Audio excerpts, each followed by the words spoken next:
Hi guys, നമ്മളൊരു സ്ഥലം വരെ പോകുമ്പോഴാണ് ഒരു ഉത്സവം കണ്ടത് കേട്ടോ. അപ്പോൾ ഈ ഉത്സവം നടക്കുന്ന അമ്പലം ഏതാണെന്ന് വെച്ചാൽ തളി അമ്പലം എന്നാണ്. ഇവിടെ അടുത്തുള്ളൊരു അമ്പലം തന്നെയാണ്. അടുത്തെന്ന് പറയുമ്പോൾ കുറച്ച് ദൂരമാണ്. അപ്പോൾ അവിടെ നല്ലോണം എന്താ പറയുക ലൈറ്റ്സൊക്കെ വെച്ച് സെറ്റാക്കിയിട്ടുണ്ട്. അപ്പോൾ ഞാനും ഉമ്മി വിചാരിച്ചൊന്ന് പോയി വീഡിയോ എടുക്കാമെന്ന്. നമ്മളിപ്പോൾ വീഡിയോ എടുക്കാത്തതുകൊണ്ട് എടുത്തതാണ്. അവിടെ ഒരു സിറ്റൗട്ട് പോലൊക്കെ ഉണ്ട്, കുറേ ആൾക്കാരൊക്കെ അവിടെ എടുക്കുന്നൊക്കെ ഉണ്ട്. ഈ സിറ്റൗട്ടിൻ്റെ മേലൊക്കെ നല്ല അടിപൊളിയായിട്ട് അവർ സെറ്റ് ചെയ്തിട്ടുണ്ട് കേട്ടോ. അപ്പോൾ ഇതാണ് ഈ ഇത്രയും കഷ്ടപ്പെട്ട് സെറ്റ് ചെയ്തത്. ഇത് പിന്നെ മൂവ് ചെയ്യുന്നുണ്ടതും വീഡിയോയിൽ കാണുന്നില്ല കേട്ടോ. ആ ലൈറ്റ്സും ചെറുതായിട്ട് മൂവ് ചെയ്യണ പോലെ തോന്നുന്നുണ്ട്.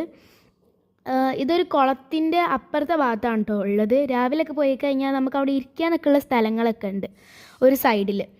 അപ്പോൾ എന്താ പറയുക, നല്ല അടിപൊളിയായിട്ട് ചെയ്തിട്ടുണ്ട്. ഞാൻ പിന്നെ നിങ്ങൾക്ക് പുഴ കാണിച്ചു തരാം, പക്ഷേ ഇതിലങ്ങനെ കാണുന്നില്ല, ഒരുമാതിരി വിയേർഡായിട്ടാണ് കാണുന്നത്. ഈ ഒരു സൈഡിൽ നല്ലോണം കാണുന്നുണ്ട് കേട്ടോ. ഇവിടെ ആ ഒരു തീരെ കാണുന്നുണ്ട്. ഇത്രയും സെറ്റാക്കി എടുത്തിട്ടുണ്ട്. പിന്നെ നമ്മളവിടെ വീഡിയോസും ഫോട്ടോസും എടുക്കുന്ന ആൾക്കാരായതുകൊണ്ട് നമ്മൾ അവിടെ നിന്ന് വീഡിയോസും ഫോട്ടോസൊക്കെ കുറച്ച് എടുത്തിട്ടുണ്ടായിരുന്നു. അപ്പോൾ ഇന്നത്തേക്ക് ഇത്രയേ ഉള്ളൂ. Love and by.